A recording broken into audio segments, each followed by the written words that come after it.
Välkomna och god morgon allihopa. Varsågoda och sitt, ni som inte har gjort det ännu. Det är dags att börja.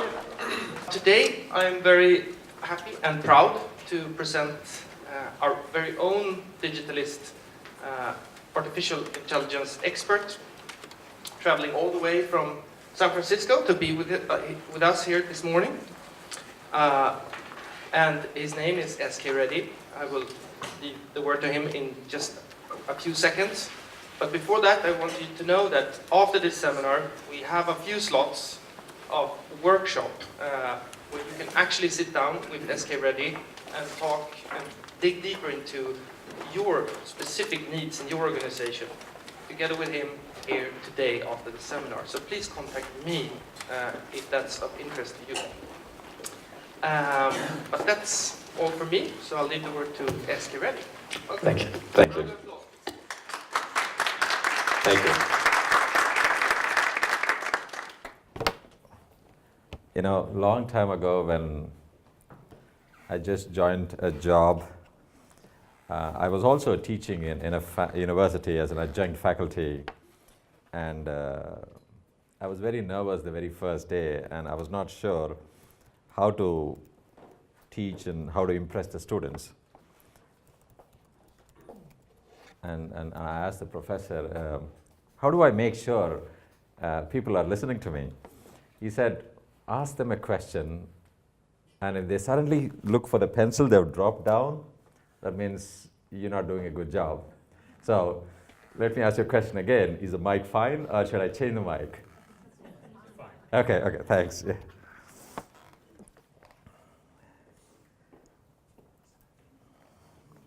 Okay, my name is SK again.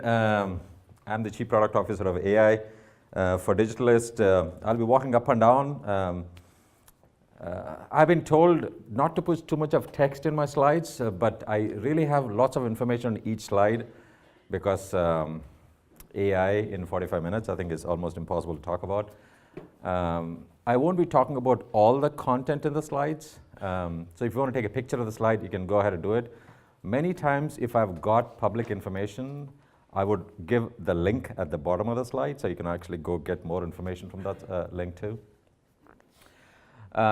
Before I joined Digitalist, I started and sold 2 startup companies in the Bay Area, and I also worked for Apple in the AI side.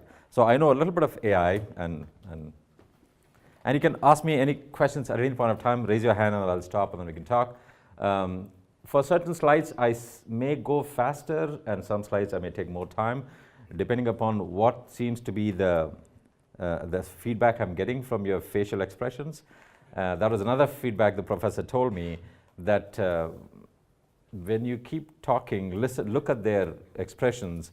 If they are looking down, writing, making notes, and then looking at you actively, and when you walk up and down, the eyes move left and right, that means they're really engaged. If the pencils are down or pens are down and they're looking at you, whatever type, then I think they're really disengaged. So please ask me questions anytime you have. And AI is artificial intelligence. It's a topic which is really gaining more and more importance in the last 4 or 5 years. There's so many things which have been done using artificial intelligence. Almost impossible sounding problems have been accomplished. But before I go there, I'll tell you a story. Have you heard of hot dogs? I come from the United States. The United States is really, among other things, they're famous for hot dogs. You know what a hot dog is?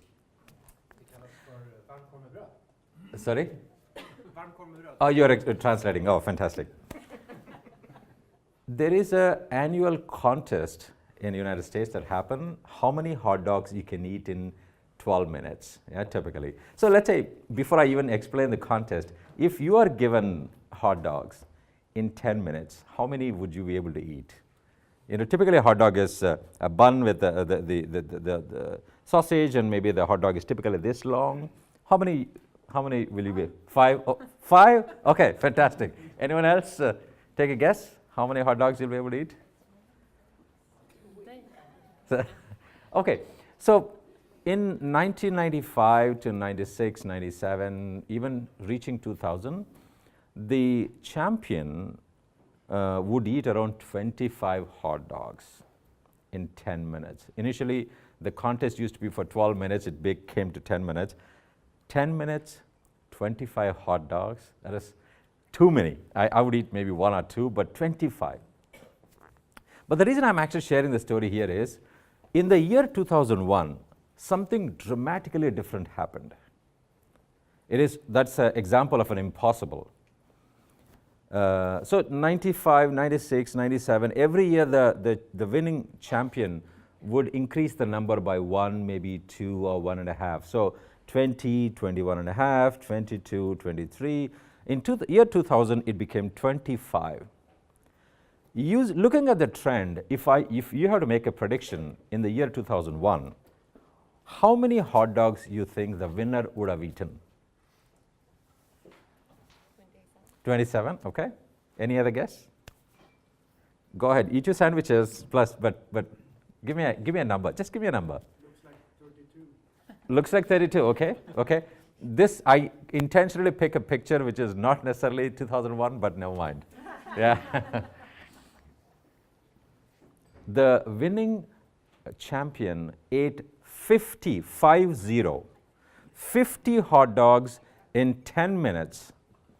The number itself is confusing. It's mind-boggling. But the most intriguing thing for me was, if the previous world champion every year has been, let's say, 21, 23, 24, 25, you would imagine it should be 26, 27, like you said, 50. What was so spectacularly different? What was the message in the whole story? Of course, even 50 itself is too many, 25 itself is too many, but 50, what will happen to the stomach? Does he have to go get a surgery done to cut it open and then get the hot dogs out? Doesn't matter, but I think the interesting thing was the impossible. Something impossible happened at that time. I will let you do a little more study about what happened. There's a young, a slim-looking Japanese kid called Kobayashi. He actually won it for eating 50, and he was interviewed. Of course, first of all, he was checked. Is he taking any drugs so that he can eat too much food? But of course, he was drug-free. But he was interviewed, and he said the reason why he won is every previous contestant or every previous champion, they were looking at how can I eat more in the given time. He said, I changed the whole perspective.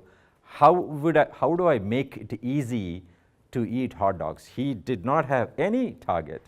He just rephrased the contest, rephrased the expectation, rephrased the target, rephrased the approach to solve it. And that's what happened. So there are so many such impossible sounding statements in AI. I'm going to talk about that, but that's the message I think in this story. I think you should read a little more about this. It's called Nathan's Hot Dog Contest that happens every year. You know the current day number? Just for curiosity, it's around 60, 65. People can eat 60, 65 hot dogs in 10 minutes.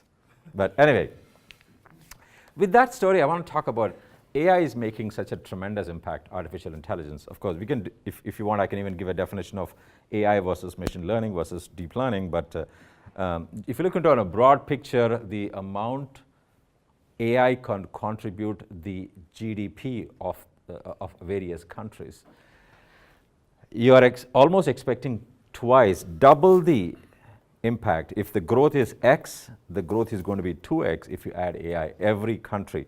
I know you look United States here, he seems to be having a lot of impact and a lot of investments going on. If you really look at the actual investments in AI, China as a country is investing 30 times more than United States in investing in Europe, in AI. And Europe is actually lagging compared to the rest of the continents in terms of AI. Gartner publishes a hype cycle. They do publish a lot of other hype cycles for so many technologies, but they publish one for emerging technologies. I wrote a blog in 2016 where I tracked the hype cycles from 2001 to 2016, all the 16-year cycles. And then I analyzed the predictions they were making every year between 2001 and 2010, And in the year 2015 and 16, I went back to verify whether the predictions actually were coming true. Many times the predictions were coming true. If 2016, 2017 predictions are any true, if you look into at the top or the peak, deep learning, machine learning are the two technologies every company and every country is focusing on. And if you map the hype cycle with Crossing the Chasm, have you heard of Crossing the Chasm? As a fantastic book written in 1970s by the marketing guru, what's his name? I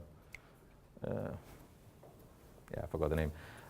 Crossing the Chasm, and that talks about how companies, early adopters, adopt a technology or a tool or a service and get the fantastic first mover advantage. So if you represent an organization, if you want to get that fantastic first mover advantage, where the second mover actually cannot even get 10% of the spoils, then AI is one such technology today, or one such approach, one such technique today companies should adopt. And if you are into manufacturing, public sector, transportation, healthcare, any type of industry, companies are adopting AI. I'll give you a few examples about how AI has been used to solve. For example, this is the London Tube. Google designed an artificial intelligence solution which can help an individual travel from station A to station B the shortest time available. This is the machine, automatic AI machine computing the whole stuff, which actually is thought to be next to be impossible. Another example, Associated Press mentioned that they used to have only 300 stories that they could do, I think, on a quarter basis, but they could do 4,000 reports a quarter, just X times of productivity using AI. And again, here in this case, when they say reports, they're talking about text information. Everyone thinks artificial intelligence is just only numbers. You can make stock price predictions, or you can do weather predictions using AI, but even using large amount of text. For example, if you are into let's say healthcare, where you have a lot of patient reports which are into structured or unstructured text information, you can use AI to process that too. If you are interested into music, there are certain AI solutions which can create music for you. I know the real musicians are really genius who actually can design fantastic music, but if you really want to create too, I think you should just look at the website here and then go create your own music, and you can show it to your friend or your spouse. There are a lot of other examples in public sector too. You can pick any bullet. If you have any questions, I can pick any one bullet and explain what it is, but there are practical examples of how AI is being used to solve, for example, the welfare disbursement, or the immigration decisions being made by the government, or if university wants to track how many students are going to be signing up from certain parts of the world, or tax fraud too. I think governments can predict who's going to commit a tax fraud and how to detect the fraudsters. And those are some of the areas where you can look at AI is being used, the revenue, border services, justice and policing. Actually, chatbots is one of the most common starting point for many public sector companies trying to work on. These are some of the examples of United States and UK where chatbots is being used to predict what's happening. I happened to speak in a conference last week on smart cities and AI, artificial intelligence and smart cities. Many cities or many companies trying to develop platforms for AI and smart cities are developing solutions that will help city governments solve the safety and security and the right information being shared with the citizens, or even the traffic control activities using AI. This is a PwC Pricewaterhouse report published. There are AI instances of AI being used to protect some of the natural resources you have. I come from the United States, and recently you might have heard of the climate change issues or the policy decisions of the country. But if you look into what's happening with the weather and how AI can make right predictions and help companies or governments take the right decisions, you can still use that too. Now, AI is no different from a dramatic org change or organization change management activity. For example, if you have done digital transformation in your organization, AI transformation or adopting AI in your organization or in your group would be very similar. Many times it's similar, but there are a few things which are not similar. But the data, the use cases, the motivation, the plan, the change management, the communication activities, the examples you take, the hiccups you will face will be similar in AI transformation, similar to that of what you do if you do a digital transformation. Again, that's a McKinsey report which is published, I think, recently, 2016, on how companies can do digital transformation, and AI transformation is very similar. Now, here is where I want to spend a little more time. If organizations want to adopt AI, there's be one fundamental question I think we all need to understand. Why? And there's so many bullets I've mentioned here. Why is your organization interested in AI? Is it because your competition is doing it, or you want to get better revenues or margins, or if there is a regulatory change, or you feel you can expand into new geographies, or you can define new products or introduce new ideas, new solutions for your customers? Could be anything, but there has to be the question of why has to be answered. I know this, you're all very seriously looking at me. Let me tell you a story just to change the expression on your face. I talked about doing the impossible at the start of it, and how impossible things can be done. A saxophone or a flute, you've heard of the instrument, musical instrument, a wind instrument. If you have to play a saxophone or a flute, how long can you hold a note without pausing to take a breath? It says if you want to hold a note, let's say, boo, how long can you play without stopping for breathing? 20 seconds? Fantastic. Anyone else? 3 minutes. 3 minutes? Okay, who said the 3 minutes? Okay, fantastic. 3 minutes? 2 minutes. 2 minutes, okay. If I say you can do it for 45 minutes, does it sound impossible or possible? Impossible. There is a famous saxophonist in the United States called Kenny G. He actually can hold a note for 45 minutes. And certain Australian Aborigines, they can do a similar thing. And you know how they do it? There is something called circular breathing. So they actually can breathe in through their nose and simultaneously exhale through the mouth. So you don't actually have to ever pause. The 45 minutes is only because he was doing a performance and he said, okay, fine, 45 minutes is enough for me. Or he could have gone forever. So when I asked you the question, can you hold a note for more than 2-3 minutes? And you said, oh, no, it's not possible. And 45 minutes, when I talk about circular breathing, it's no more an impossible sounding thing. AI is helping organizations figure out what are those impossible things which were earlier impossible now to make it possible. So you got to have this question of why. Why do you want to adopt in the organization? That need to be answered before you get into. There's other information too, like there was a research done by MIT Sloan, and these are some of the reasons why companies were giving. They want to get into new business and more revenue and all of the stuff. This would be an interesting research if you look into in certain technology, some industry verticals. People feel there is a tremendous amount of effect today with using AI, and some people feel, I think, there's a tremendous effect on the company in 5 years from now. But every industry that was interviewed felt that you can have an impact, tremendous impact today if you start adopting AI. It's not easy. Nothing is easy, especially if it's easy. You wouldn't be here in the morning at 8:30 on a Monday morning if something needs to be done easy. And A lot of my friends in the Bay Area in Silicon Valley are into startups, and they're doing lots and lots of AI companies. I was talking to one gentleman. He started an AI company in healthcare. And I don't know, how many of you are techies, in the sense software people in the audience today? Just raise your hands, please. A couple. And how many of you are managers who are managing teams and people and responsible for P&L and all the stuff, revenues and margins? Okay?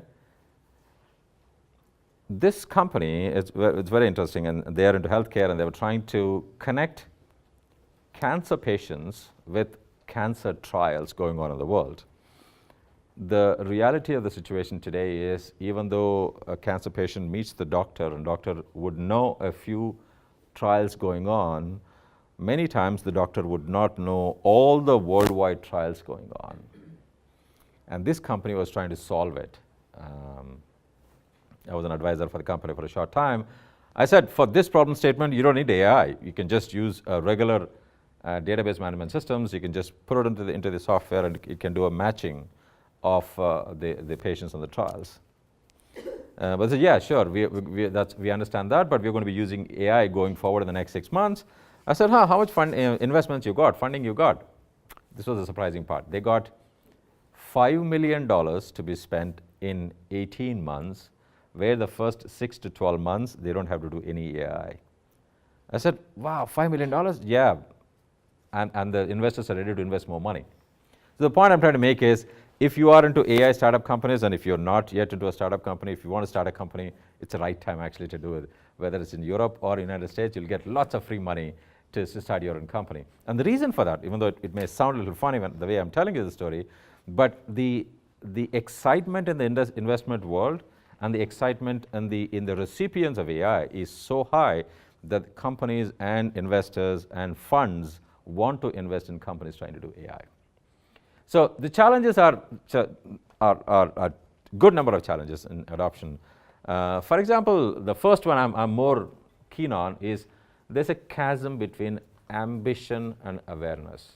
In other words, if the executives in the organization, or if the team members or team leaders in the organization, if they say, oh, we want to do this, but we only know this much of how to do it, then the chasm between the ambition versus awareness is too high, and that's one of the first things organizations need to figure out. So at the executive level, at the mid-management level, at the ground level individuals, I think people need to be aware of what AI is and what AI is not, or what AI can do and AI cannot do. Again, I put lots of information there. You can go to this link that I mentioned at the bottom of the slide and get more information about how organizations are struggling to do AI. In my opinion, there are 8 critical questions any organization need to really look into. Each of the questions I'm going to explain, and it's going to take a lot of time. I'll try to gloss over each of the areas, but if you have any questions, I'll be more than happy to answer. For example, the first question is, are you really AI ready as an organization? Do you really want to, even though you want to do it, but do you really know that your organization is ready to do AI? And that, for example, you can get the question, are you ready? Are you committed? Are you interested? Are you aware of what AI stands for? Do you know the difference between AI and ML and deep learning? What are the problems you think you can solve using AI? All of those questions, some sort of the discussion has to happen in the organization. I have a term which I normally use, and people middle management don't like it, and that's called middle management black hole. Many times when the executives really want some change, and people at the ground level are okay with that because that's an exciting new technology, it will solve the problems, but mid-management sometimes they just are scared of maybe losing jobs, or losing control, or losing sight of what targets they have been given versus new targets, or the skills or the talent that they need to have. So there could be any questions that need to be addressed. So the entire gamut of discussion about, are you AI ready, has to be addressed. That's the first question companies need to address. Awareness. This is a very introductory session today about AI, and I can talk about how some of the solutions of solutions companies have used to solve using AI, but awareness has to be widespread. One of the things I normally say is, if you are a finance person, if you are an HR person, if you are into marketing, you are into sales, if you are a manager, if you are into even a software, if you are an engineer, you could be anyone. All the people sitting today here in the audience, in 3 years from now, if you are not AI talented or AI aware, there's a very, very high chance someone else is going to get you a job. That's what I think is going to happen. Again, this is my prediction. Talking about prediction, I'll tell you a story. There is a famous professor in the United States called Philip Tetlock. He wrote a book in, I think, 2001, 2002. He was very curious to see all these experts who make predictions, like the one I just now made. How good are these predictions, and how good are these people who are making predictions? So over a period of 20 years, he interviewed 284 smart expert people who normally come on the televisions and radios who make predictions. And they made predictions of around 28,000 predictions over a period of 20 years, and he actually went back and analyzed all the predictions. The summary is, the more expert you are, the less accurate your predictions. So having said that, my prediction is, in 3 years from now, there's a very high chance someone else is going to get a job if you're not AI talented. Again, whatever it's worth in terms of my predictions, but that's what I think is going to happen. The most important problem, most important aspect, the most important and time-consuming activity in any AI venture is data. Many companies have to figure out what data they have and they don't have. I'm almost sure if I go to a new company and I talk to the CXOs, many times they say we have the data, and many times I know they don't have the data, because there is a misconception of what data is, what is complete data, incomplete data, sparse data, wrong data, distributed data, temporal data, incomplete data. It could be so many aspects of data, and if you don't have the right data, you will not be able to develop the right AI model. So it could be, look at the number of questions I have. Is it sparse, erroneous, distributed storage? Do you have data pipelines? For example, if you are a company which, let's say an airlines company, and trying to track the sentiment of your travelers, or a manufacturing company where you just have sold a new product and you want to find out what people are thinking about it. The most common and a solved problem is called sentiment analysis, where people are tweeting or writing on Facebook, and you'd want to find out what people are thinking about you. If you want to do a really quick, intelligent sentiment analysis, you got to do real time. And when it's real time, you have data pipelines. You actually have hundreds or even thousands of tweets coming into the company's servers, maybe every second or every 10 seconds.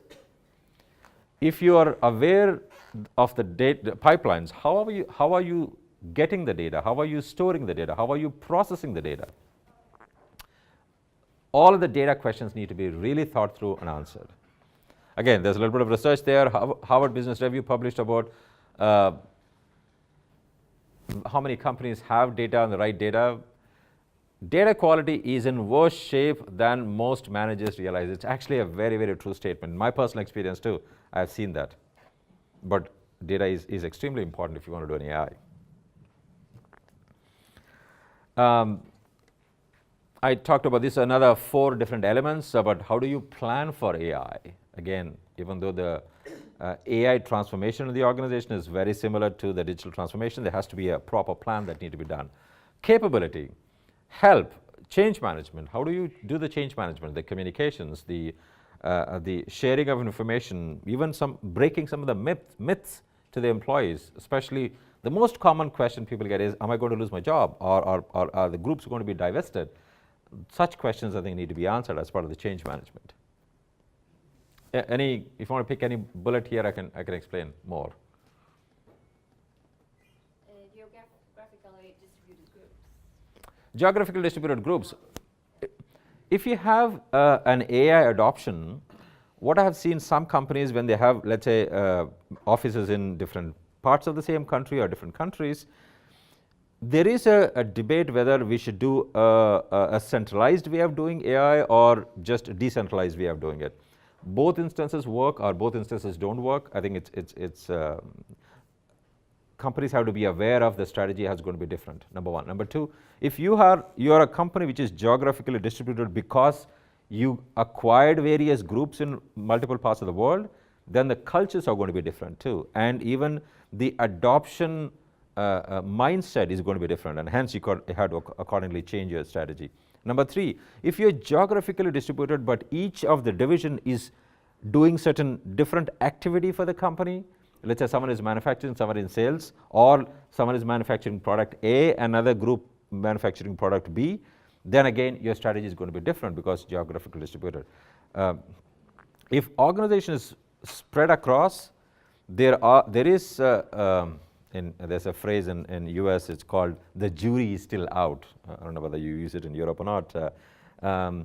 There is no one standard scientific way of doing it if you are a distributed organization versus centralized organization. But both of those would work and would not work. But geographically distributed, I think, is going to be an extra complication for AI adoption.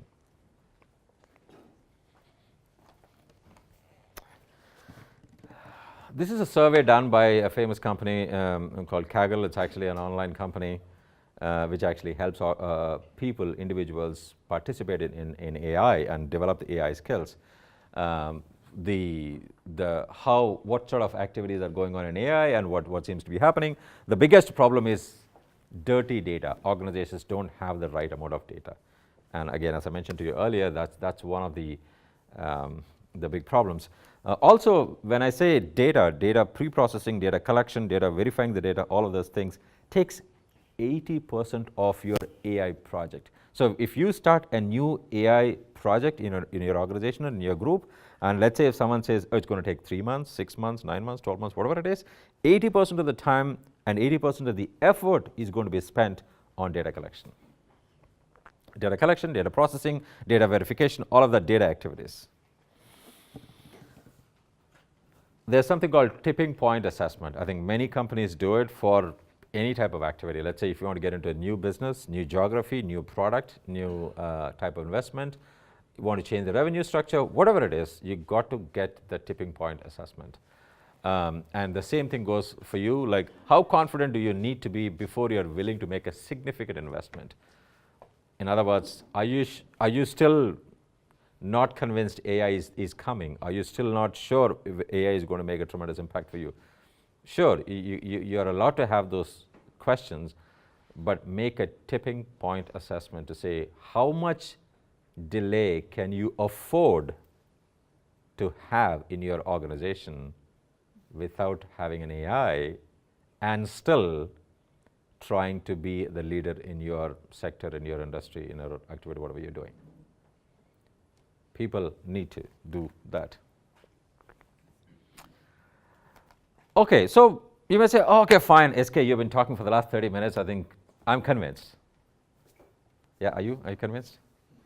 Okay, yeah. So once in a while, I think it's a good idea for you guys to smile, because if you don't smile, I come from India, and this is what all Indians do. And when someone is speaking, people don't give any expression on the face, especially even if they don't like the speech, because they don't talk, because they want the speaker to save the face. Because I know I may not be a fantastic speaker, and if you don't believe I'm doing a good job, at least keep smiling, because once in a while I get some energy when I see your smiling faces. So if you feel, okay, fine, you're convinced about AI, where do I start? There are different approaches, but what I have seen many organizations doing is, okay, let's start picking the low-hanging fruit, the non-critical activities, or something which are easy for me to do. Or in other words, maybe I can do an AI activity there. So that would be the approach. Find a task which will help, for example, human beings. Like if you have too much of a human-intensive activity going on in the organization, that would be a candidate for AI. Again, this may sound like an automation project. It's not an automation project. It's a AI project, and there are some of the examples there. If you're doing lots of loan application processing, or if you're trying to do fraud detection, any such human-intensive activity, that would be your first candidate to do AI. And of course, next is the automating some of the operations you have, detecting malware or energy consumption in data centers. I have an example where Google used AI to save 40% of the energy being spent. And I don't know how many of you are aware of how data centers operate. Data center operations is one of the most complicated thing and most expensive thing too, because it takes huge amount of energy, electricity consumption for managing data centers. And 40% is a spectacular gain using AI. And you guys can do it too if you want to do it. And of course, if you are done with the helping of the humans and done with the automating ops, maybe you can get into new products and new geographies and new type of activities too. So you can go in that order if you really want to start doing AI. So this is a quick summary of the checklist if you want to use. And of course, each of the bullet itself is a major task. And this is a summary of so much information. You can look at some of the links here. I'll pick one bullet and then talk about it, but if you want me to pick any bullet, and I can explain that too. For example, multiple pilots, Jeff Bezos, Amazon guy. Every company thinks when you're doing something new, let's do one pilot.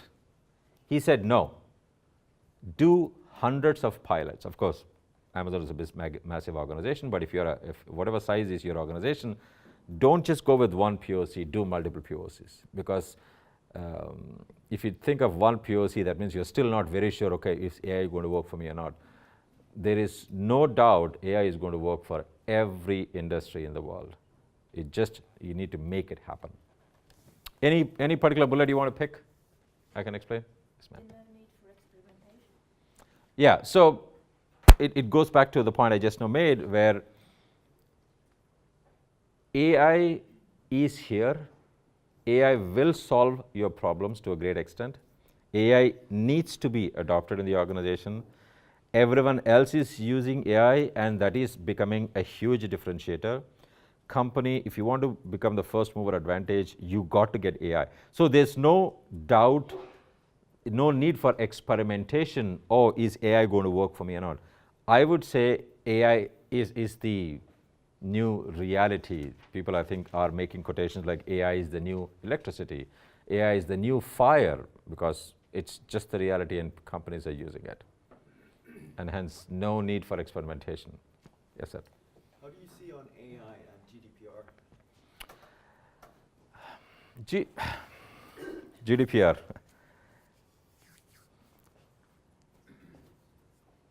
Let me explain about some of the use cases of AI, and then I'll try to club it with GDPR. When you use AI and you talk about making recommendations or making predictions, it's actually using lots and lots of data. And the data could be about people, about products, and combination of all of these. You can develop AI models which will start predicting whether it satisfies certain preconditions. For example, did I get the customer approvals to use the respective data, which is part of the GDPR expectation? You actually can have an AI model which evaluate the data and make predictions what percentage and what type of customer data was acquired without proper authorization. If you want to take another use case of a GDPR, where is the information which we are using not time-lapse? Let's say I have got the approval to use the customer data for a certain time period or for certain use cases. Am I using it in that context? AI can be used to make the right amount of judgment and predictions on whether we are using the data, customer data within the GDPR expectations. In summary, AI can come and solve the problems when you have huge amount of data, and a human being cannot track if you are complying with certain rules and regulations or not. AI can actually go look at the data and tell you where you seem to be not complying with your policies, and policies in turn can be your GDPR policies. Any further bullets you want to pick from here? This would be an interesting one. I think I've given the references here and here. Keep an eye on your organization's Tay projects and Gorilla projects. Tay was the chatbot from Microsoft, which was introduced, and it was taken off in a very, very short time because the chatbot has become extremely racially aggressive. It was making all racially insensitive statements, and that's because I think they did not train it well. And similarly, I think in 2015 or 14, Google had a chatbot called Gorilla. It was actually predicting people, and it was making wrong predictions. Certain human beings it thought to be animals, and that was insensitive, and hence they had to pull it down. So you got to be careful about when you define some of your AI models, and if it's not doing the right thing, and if that's creating bad name for the company, you got to pull it down very soon. But you got to be aware that if you do a good job, if you do a good job of defining it, if you do a bad job of defining it, AI will do it spectacularly well. So it's bad thing can be spectacularly bad, good things can be spectacularly good too. I really wanted to talk about this, and everyone says AI is a new software and a new electricity. You know, the first lawnmower patent was issued in 1830. And I personally believe this is true, that lawnmower is the single source for the success of $620 billion sports industry. So I think AI is the new lawnmower, not the electricity. Anyway, there are some controversial questions. You may have it, and I will not be able to answer it in a public forum because I know I'm being recorded. If, for example, you want to say, can I use this Watson? I have lots of friends who work for IBM, and obviously, you ask me the question offline, I'll be able to answer. Here are some of the questions which, let's say, is this the right thing to do? Start with chatbots or predictions. Which one is the right one to do? Can I get good AI resources for free or very cheap? The answer is yes, and ask me how, I'll tell you offline how to do it. How many ML experts versus programmers in a team I need? Do I need to hire only PhDs, or can I just go with masters and bachelors in computer science? Which of the framework should I go for? TensorFlow, PyTorch, Caffe. There's so many frameworks available. But many other these products belong to companies where I have lots of friends, so I can't talk publicly about that, but I'll be more than happy to answer one-on-one questions if you have any.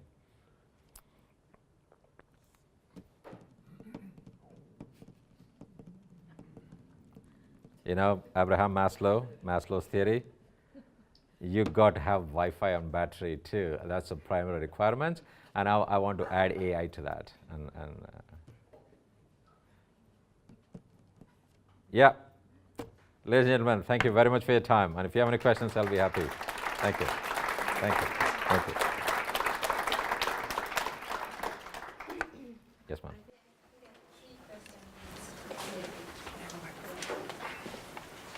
Do you say that AI is as important as digitalization of the company? And I feel like we are in the middle of the digitalization of companies, not coming halfway even. So can you jump that step? Digitalize, go straight into AI, how are digitalization of a company, an organization, and different departments and services connected to AI? Okay, that's And so that's one. Yeah, and then there's the other one, and that's the mindset, which should be the base of that national, I think. What do you think? Sure. That's two. No, okay. Okay, fine. Can you jump a step?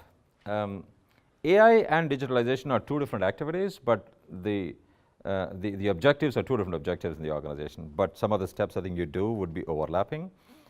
For AI transformation in an organization, you got to have good amount of data, and if you're doing digitalization, you would end up getting lots of good data, and hence, from that sense, it has to be a sequential activity. So first do the digital transformation and then do an AI. But if you think you have some data already available, and if you want to pick some of the low-hanging fruit and want to adopt AI there and see if that's going to work, so you can start an AI activity even before the digital transformation is completely done. What cannot be done for sure is if you don't have any data in the organization or any sensible data and enough quantity of data, then AI may be very difficult to happen. Even as simple as a chatbot, for example, if you want to implement, you've got to have enough data, you've got to have enough scripts written on how the responses will be. So the answer is mixed. If you have some data, yes, you can do it. But obviously, you can't wait for the digital transformation to happen and then do AI, because AI is happening now. AI revolution is happening now, so you want to really take advantage of it. So if you want, we can sit offline and then do a little bit of a brainstorming and whiteboarding to find out which of the use cases we can be picked right now to do AI even before you're done with the digital transformation. So that's what I think. The mindset. Mindset is a big issue for any transformation activity in an organization, whether it's a digital transformation, AI transformation, or anything, mindset. Organizations need to figure out how to convince people, how to let people adopt. There is no one single approach or solution to solve the mindset problem. What I have seen is more amount of sharing of information, whether it's more communication with the audience, people, the team members or the organization members, it will help. You would see some churn happening, people quit and leave because they're worried, they're uncertain. That will happen in an organization because AI is a huge thing in the organization. But good plan, sharing of the plan, explaining all and addressing the worries of the individuals would help in convincing some people, number one. Number two, if you have a good awareness sessions going on, like a training session, if you have marketing and sales and manufacturing, and may have a different types of sessions compared to engineers and managers and technologists. So overall, if you have an awareness sessions going on, that will also help in the mindset. And a few other things, and the mindset is going to be a common thing for any transformation activity, and AI is no different. Can I get a microphone? Could you give any practical example of what could be the first AI project for a small organization, if you're not Google or Netflix or those well-known cases? For example, making customer service more efficient, or something like first AI project in a medium-sized organization, what could that be? The most common and the easiest AI project can be a chatbot. For your customer support or even for internally employees to connect and share, you can develop a chatbot that can answer the questions of the employees or the people who are trying to use the system. I would recommend that's the first thing you can think of doing. Now, second can be if you have some data about your product or your services, you can make predictions on the sales, like how many product or how many services are going to be sold, how many tickets are going to be open. So those sort of primary predictions, which is not influencing your revenue for now, could be another second step you can take in trying to use AI. So without knowing an organization, that's what I would recommend, those two to start with. But then with 15 minutes of discussion, I would be able to recommend at least 4 or 5 in the organization, because there are good number of low-hanging fruit for every organization with limited data. You can do it. I'll give an example of this is of course an academic research, but practically implemented too. There are in South America, there is certain types of tribes called Paima Indians. The AI model was used to predict which patient would get diabetes in 5 years from now, futuristic. There's a very simple AI model that could be developed with just 9,000 patient data, just the 9,000 patient data. You can make an 80 to 85% accurate prediction model which will predict whether the new patient is going to get diabetes in the next 5 years or not. So that's the, and this model will take maybe around 15-20 seconds to run or train the model. Maybe it'll take maybe 1 or 2 weeks to design it. So in a period of, let's say, 2 to 3 weeks, you can have a prediction model in the organization with a limited amount of data. So that's just one example of how you can pick a low-hanging fruit. But if I can talk to someone, and then I will be able to figure out in 15 minutes what could be the low-hanging fruit.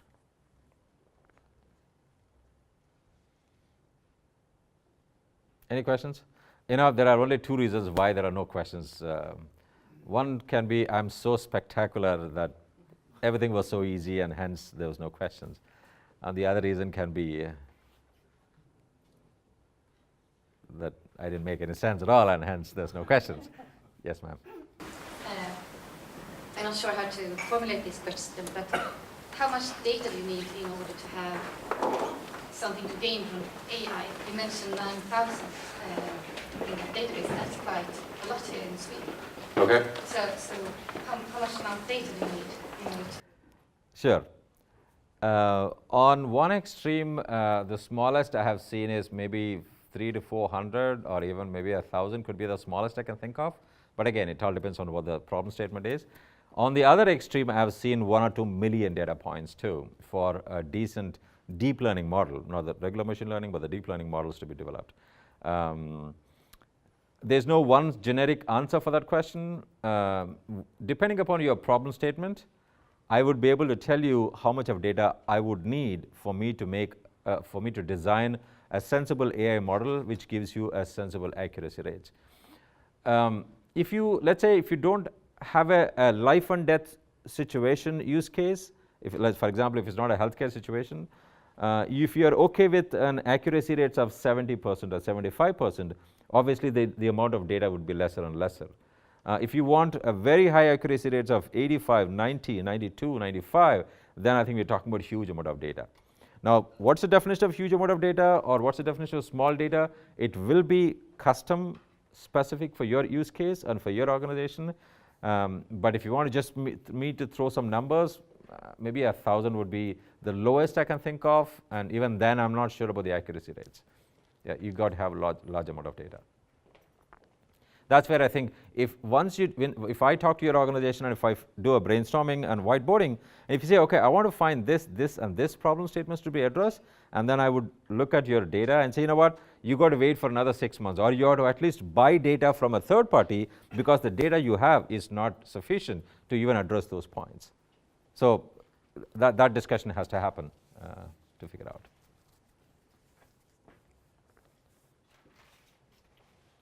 Okay, thank you very much. Really appreciate it. Yeah.